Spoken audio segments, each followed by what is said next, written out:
Bonjour, bonjour, chers tous, que Dieu vous bénisse très abondamment. S'il y a quelque chose avec laquelle il ne faut pas jouer dans la vie, ce sont les relations. C'est vraiment important. Pourquoi? Parce que tout ce que Dieu fera d'extraordinaire dans ta vie, il le fera au travers des personnes qu'il introduira à toi.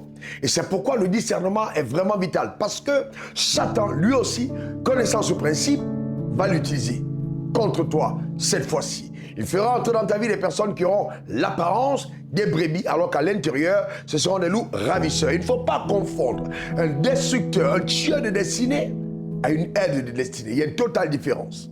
Même si le mot destinée apparaît dans les deux cas. Comment donc discerner? Premièrement, est-ce que la relation dans laquelle je suis, où tu es, te rapproche de Dieu, te permet d'accomplir les desseins divins rattachés à ton existence? Est-ce que cette relation te propulse dans un amour incessant à l'égard de ton Créateur ou pas? Ça, c'est un critère qui ne décevra jamais. Examine. 2.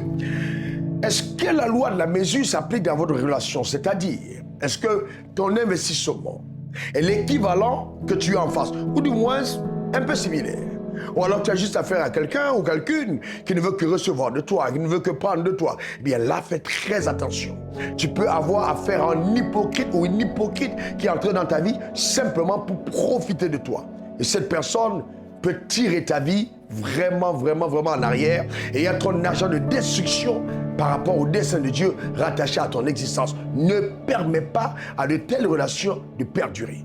Et là, un troisième critère, qui est lui, est assez délicat, c'est-à-dire des personnes hypocrites. Comment tu arrives à savoir qu'une personne est hypocrite et qu'elle n'est vraiment pas ce qu'elle devrait être?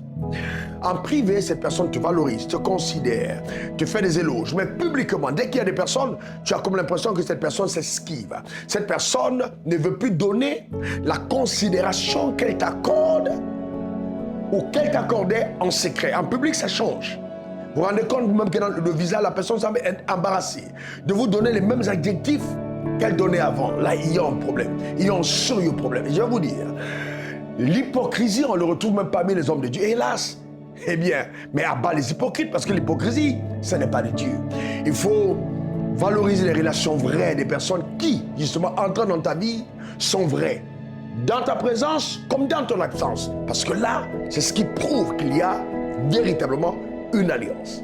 Parce que oui, la relation doit aboutir à l'alliance. C'est-à-dire qu'on se rende compte qu'on a des obligations l'un vis-à-vis des autres, de l'autre, pour justement atteindre les desseins de Dieu. Que Dieu te bénisse abondamment. J'ose croire que vraiment cette vidéo va t'aider. Et tu sais quoi? Je te donne un conseil. Évacue de ta vie toutes les personnes qui ne méritent pas avoir ton temps, ton énergie, tes efforts, ton argent, etc. Évacue-les.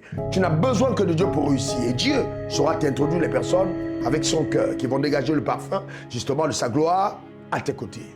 Ne te trompe pas. Le Dieu qu'on sait est extrêmement fidèle. Je te souhaite une extraordinaire semaine et on se dit à la semaine prochaine. Pour te servir, c'était encore moi, Ralwafou. C'est avec amour. Dieu te bénisse. Au revoir. Suivez le révérend sur les réseaux sociaux, Facebook, Instagram, Twitter et YouTube. Et suivez-nous en scannant le QR code.